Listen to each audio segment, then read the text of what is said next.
নমস্কার বন্ধুরা, সুলতা কিচেনে সবাইকে স্বাগত জানাই। তো প্রতিদিনের মতো আমি চলে এসেছি এক নতুন রেসিপি নিয়ে।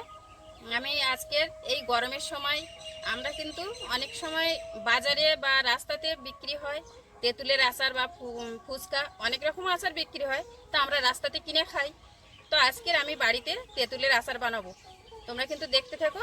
তো আচারটা বানানোর জন্য কিন্তু আমি এই তেঁতুল শুকনো করে নিয়েছি, একদম পুরো হাতে লাগছে না, একদম সব কিছু শুকনো রোদ্রে দিয়ে শুকিয়ে নিয়েছি।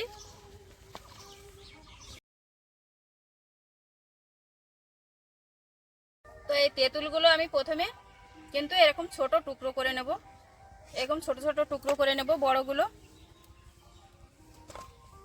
টুকরো করে নেওয়ার পরে আমার যা মশলা লাগবে আমি মশলাগুলো একটু ভেজে নেব। তোমরা কিন্তু পুরো ভিডিওটা দেখতে থেকো।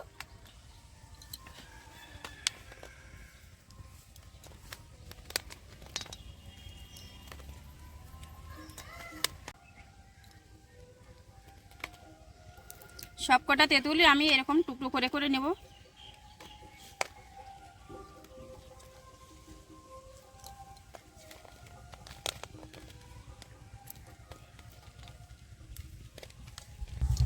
তেঁতুলগুলো রোদ্রে দিয়ে এত সুন্দর করে শুকনো করে নিয়েছি যে আমার হাতেই লাগছে না। তো আমি আমার আচারের যা মশলা লাগবে, আমি লঙ্কা কটা ভেজে নিয়েছি, আর এই কড়াই 5 ফোড়ন ভাজা হচ্ছে, 5 ফোড়নটা ভেজে নিচ্ছি। 5 ফোড়নটা কিন্তু আমার ভাজা হয়ে গেছে, আমি ঢেলে নিচ্ছি।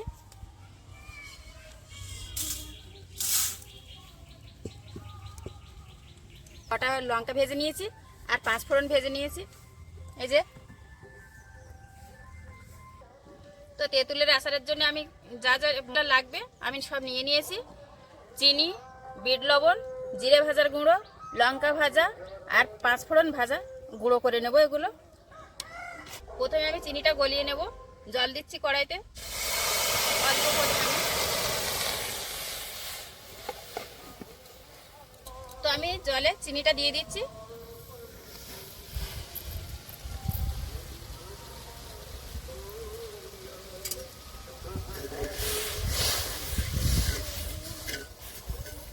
তো ভাজা লঙ্কা আর 5 ফোড়নটা আমি কিন্তু একসাথে গুঁড়ো করে নিচ্ছি। লঙ্কাটা এরকমই গুঁড়ো করব, একদম মিহি গুঁড়ো করব না। ও ফোড়নও একই, একবারে মিহি গুঁড়ো করব না, এইভাবে হাফ গুঁড়ানো থাকবে।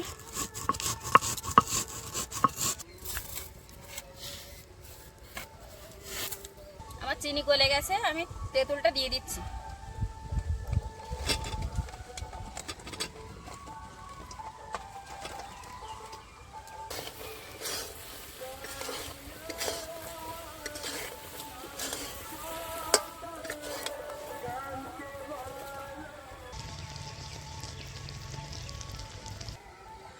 আমি চিনি রস করে কিন্তু তেঁতুল দিয়ে দিয়েছি, কিছুক্ষণ নেড়ে চেড়ে নিয়েছি।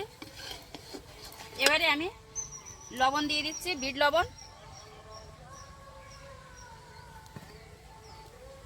জিরে ভাজার গুঁড়ো আর 5 ফোড়ন আর শুকনো লঙ্কার গুঁড়ো ভাজা।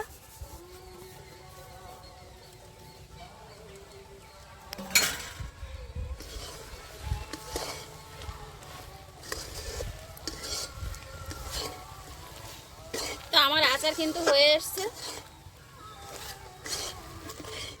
দেখো হয়ে গেছে। তো এই গরমের সময় বিকালের টাইমে কিন্তু সবাই মিলে বসে এই আচার খেতে কিন্তু খুব মজা হয়। এক জায়গায় বসে গল্প টল্প করতে করতে খেতে খেতে কিন্তু খুব মজা হয়। তো আমার আচার হয়ে গেছে, আমি কিন্তু নামিয়ে নিচ্ছি।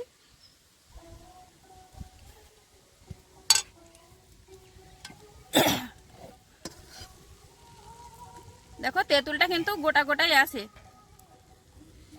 গলে যায়নি।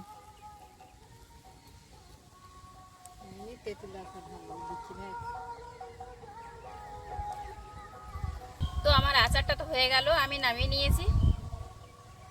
তো ঠান্ডা হলে কিন্তু আমি এই কৌটাতে ভরে নেব। আমরা এই আচারটা কিন্তু একবারে খেয়ে ফেলি না, রেখে রেখে খাই, যখন মনে হয় তখন খাই বের করে একটু, মানে গরমের দিন তো আর তেঁতুলটা এমনই এক জিনিস, তেঁতুলের আমরা চাটনি করি, আচার করি, আবার তেঁতুল যে ফুচকা খাই আমরা, এমন লোক নেই যে কে এই ফুচকা খায় না, সবাই কিন্তু আমরা ফুচকা খেতে ভালোবাসি। তো ফুচকার জন্য কিন্তু এই তেঁতুলের জল মশলা দিয়ে তৈরি হয়, আমরা তৈরি করি। তো এই আচারটা ঠান্ডা, এখন গরম আছে, ঠান্ডা হলে কিন্তু আমি কৌটোতে ভরে নেব, রেখে রেখে খাবো।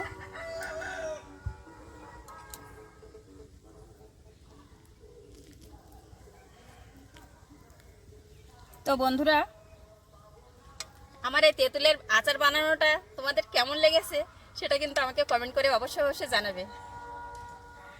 আর আমার ভিডিওটি ভালো লাগলে আমার চ্যানেলটিকে অবশ্যই অবশ্যই সাবস্ক্রাইব করে আমার পাশে থাকবে। ধন্যবাদ।